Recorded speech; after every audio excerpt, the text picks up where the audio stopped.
नमस्कार दोस्तों, आप सभी का आपके अपने YouTube चैनल भक्तिव्रत ज्ञान में हार्दिक स्वागत है।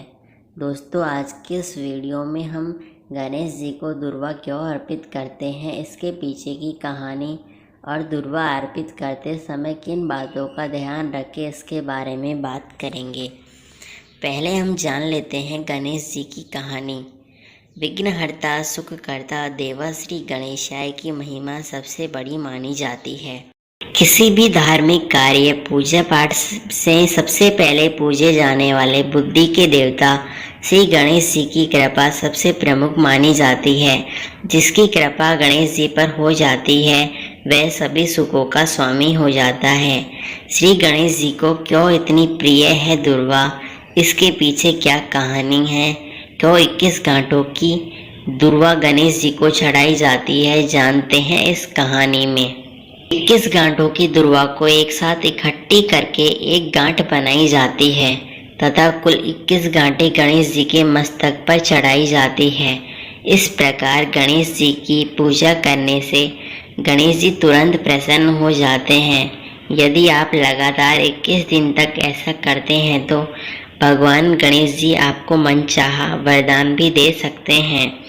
गणपति को अर्पित की जाने वाली दुर्वा कोमल होती है। ऐसी दुर्वा को बाल तृणम भी कहते हैं। दुर्वा की पत्तियां विषम संख्या में जैसे 3, 5, 7, 11, 21 होनी चाहिए। इनमें से 11 और 21 बहुत ही सर्वश्रेष्ठ मानी जाती है। दरअसल गणेश जी को दुर्वा चढ़ाने के पीछे एक बहुत रोचक कहानी है, वह सुनाते हैं हम आपको। एक पौराणिक कथा के अनुसार प्राचीन काल में अनलासुर नाम का एक दैत्य था, जिसके कोप से स्वर्ग और धरती पर त्राहिमाम मचा हुआ था। अनलासुर एक ऐसा दैत्य था जो ऋषि मुनियों को साधारण मनुष्यों की भांति जिंदा नंगल जाता था। इस दैत्य के अत्याचारों से परेशान होकर इंद्र सहित सभी देवी देवता ऋषि मुनि गणेश जी के पास या महादेव जी के पास प्रार्थना लेकर पहुँचे। सभी ने महादेव से यह प्रार्थना की कि वे अनलासुर का वध करके अनलासुर के आतंक से इस ब्रह्मांड को मुक्त करवाए। तब महादेव ने समस्त देवी देवताओं तथा ऋषि मुनियों की प्रार्थना सुनकर उनसे कहा, अनलासुर दैत्य का नाश केवल भगवान श्री गणेश जी ही कर सकते हैं। भगवान शिव की यह बात सुनकर सभी देवतागण ऋषि मुनि गणेश जी के विश्राम स्थल पर पहुँचे। तब गणेश जी विश्राम कर रहे थे। तत्पश्चात गणेश जी के सामने सभी हाथ जोड़कर खड़े हो गए। इस पर गणेश जी उठे और उनसे देवतागण बोले, हे प्रभु, हमें इस निर्दयी राक्षस से बचा लो। देवतागण की ऐसी हीन दीन भावना देखकर भगवान गणेश जी मदद के लिए तैयार हो गए। इस घटना के बाद अनलासुर और भगवान श्री गणेश के बीच भयानक युद्ध हुआ। क्रोध में आकर भगवान श्री गणेश अनलासुर को निगल जाते हैं। अनलासुर का अंत तो हो जाता है, परंतु अंत करने के पश्चात भगवान श्री गणेश के पेट में जलन होने लगती है। इस जलन को ठीक करने के लिए सभी देवी देवता ऋषि मुनि उपचार खोजने में लग जाते हैं, लेकिन किसी भी उपचार से भगवान श्री गणेश के पेट में जलन कम नहीं हो रही थी और साथ ही जलन अत्यधिक होने लगी थी। कई प्रकार के उपाय करने के बाद भी गणेश जी के पेट की जलन शांत नहीं हुई। तब कश्यप ऋषि दुर्वा की 21 गांठ बनाकर गणेश जी को खाने में दे देते हैं। यह दुर्वा गणेश जी ग्रहण करते हैं, तब कहीं जाकर उनके पेट की जलन शांत पड़ती है। भगवान गणेश की दुर्वा के सेवन से आराम मिलता है और उनके पेट की जलन शांत हो जाती है।